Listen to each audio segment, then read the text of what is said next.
Hello, lovely people. Welcome to Fact Check. This is your co-host, Eliana Sisman, and today I'm honored to interview Marion I Lipshutz, a Jewish feminist, democratic socialist, bibliophile, and ever-aspiring writer.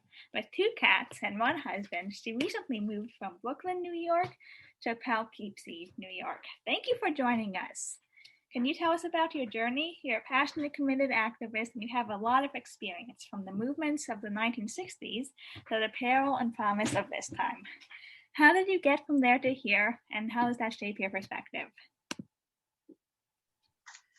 Well, first of all, thank you for inviting me. I really feel honored that you want to hear my perspective, and I'll get into some of the reasons for that, I hope, in the course of our discussion, because given that I am a few months away from turning 70, I've become more aware of the issue of ageism. And I think that this kind of communication between older progressive people and younger progressive people is important, that it has a lot of potentiality that isn't always utilized. I also want to say Happy Mother's Day to anyone who is a mother who may be listening, and to anyone who is not a mother but who may be celebrating with mothers or grandmothers or people in non-traditional places and spaces who have fulfilled a mothering function for you. I think it's very important to be inclusive of that. One piece of housekeeping that I want to take care of from the outset is to issue a disclaimer and say that I am only speaking for myself and not for any of the groups or people I may mention in the course of this discussion, although if I do mention a group, I'm going to mainly try to mention people who have had a positive impact on my life, groups that have had a positive impact on my life. I don't know if I can stick to that 100% given the depth and the complexity of the issues involved. Excellent. Thank you so much. Well said. In terms of how I got from my beginnings to where I am now, I know you mentioned the 1960s, and that was a very important era for this country, but I was born in 1951. So if I'm going to give people an accurate overview of my here to there journey, I realize I can't cover everything in a life that is nearly 70 years old, but I have to start with the 1950s because I was born in 1951. And I spent the first 10 years of my life in a very specific Jewish space and place. I was born at Bethel Hospital in Brooklyn, New York, which doesn't exist anymore. And my first home was on New Jersey Avenue in the Brownsville section of Brooklyn. I know that this is being broadcast in California, but perhaps some of your listeners who are from New York or who have Jewish relatives in New York will know about that neighborhood.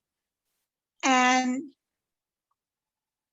in terms of the political person who I became now, and I know we'll get into books later in greater depth, but I recently read a book by Isabel Allende called The Soul of a Woman.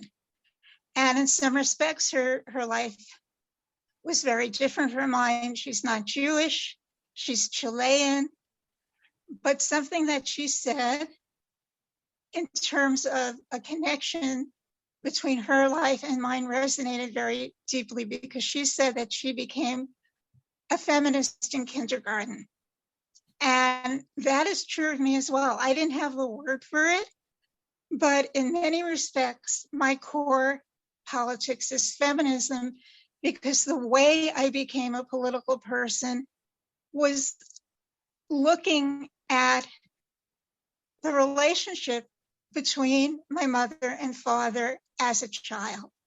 And there was a lot to unpack there.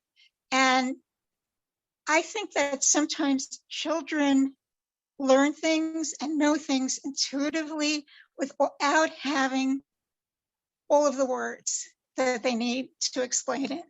And I took a look at what was going on between my mother and father, and I knew that something was off, something was awry, especially when I was a little girl. Later on, they had more life experiences, and the dynamic changed somewhat, but it was almost as if two sets of traumas were marrying each other. Excuse me, I'm going to get some water. I got an idea.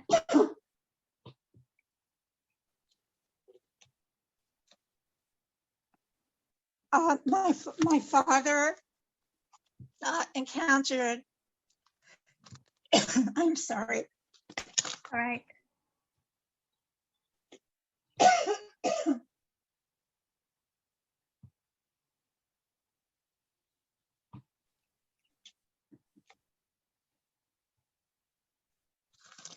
My father encountered a lot of anti-Semitism during World War II. He did not come from a very happy family life.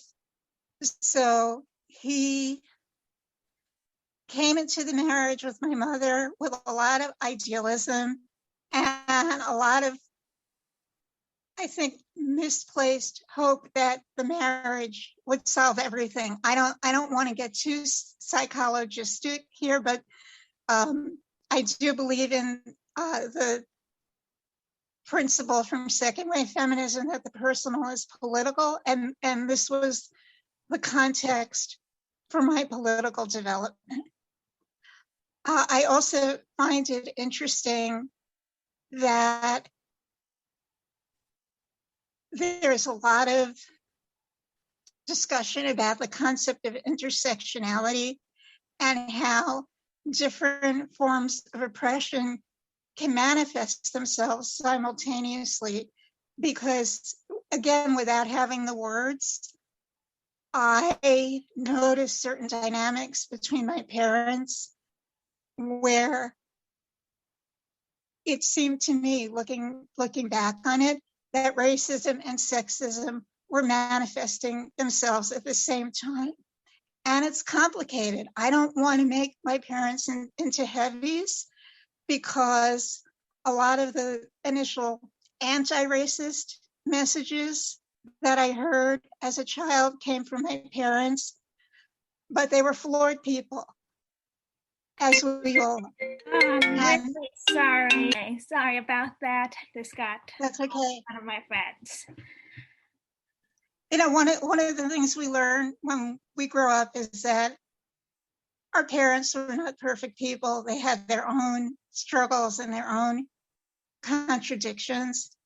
And so I think what I'm saying fits into that context. But to summarize what I've said thus far, there's a reason why I could pick up Isabel Allende's book about feminism, and one of the first things that resonated with me is that she said she became a feminist in kindergarten.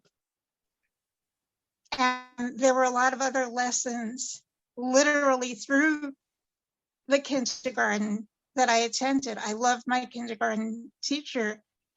And one special thing that she did for us was that the policy at the school at the time was that kindergarten children were too young to go to assembly days, but she found out about a special assembly day when there would be a presentation by Hopi Indian dancers, and she got an exception for us so that we could see that.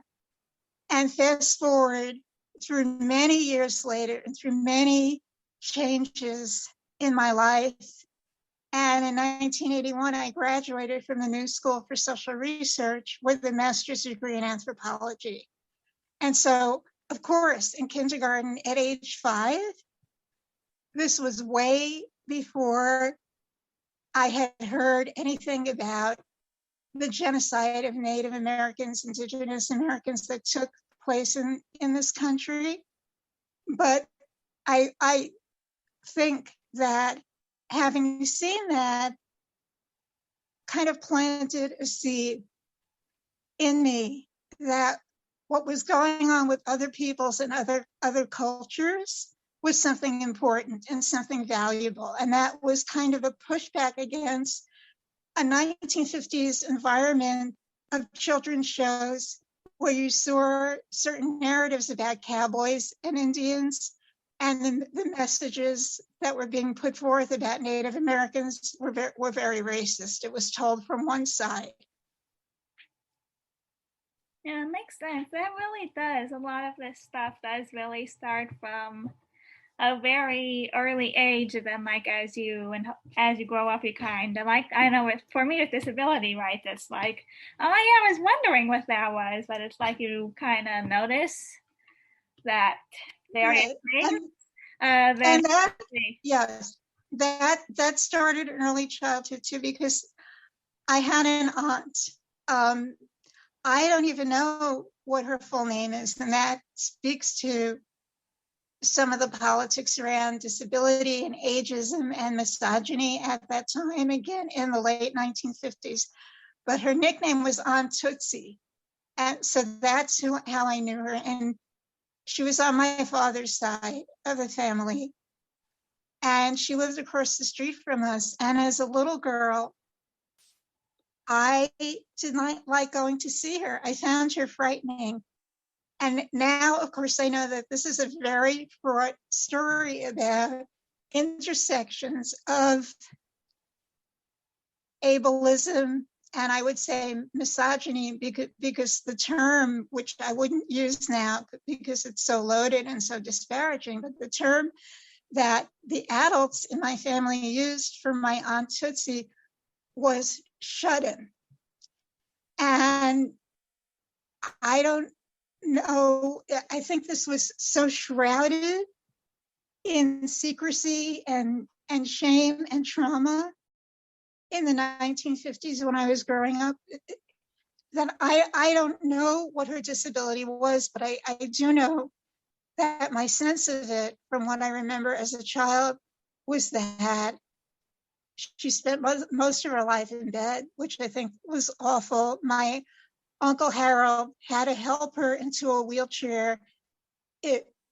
And my memory of it is that this happened mainly when she needed to use the bathroom. And she would spend her days with the TV set on. The TV set was always there as kind of a background. And she crocheted doilies. And the living room in her house also had, at the time, this was like in a lot of 1950s homes, there were these little China figurines of very idealized, very stylized shepherds, shepherdesses, little lambs. And under these little China figurines, there would be a doily. And she would use a white, I don't know exactly what kind of material it was, but to me as a little girl, it seemed like this string material. But she's been doing it for so long that they were yellowed looking. And so I had a sense that they were old. And there were all kinds of contradictions that I learned about in terms of race, because my Uncle Harold wasn't doing the housekeeping himself. There were times when I would go over and there would be a Black woman in the living room doing the vacuuming.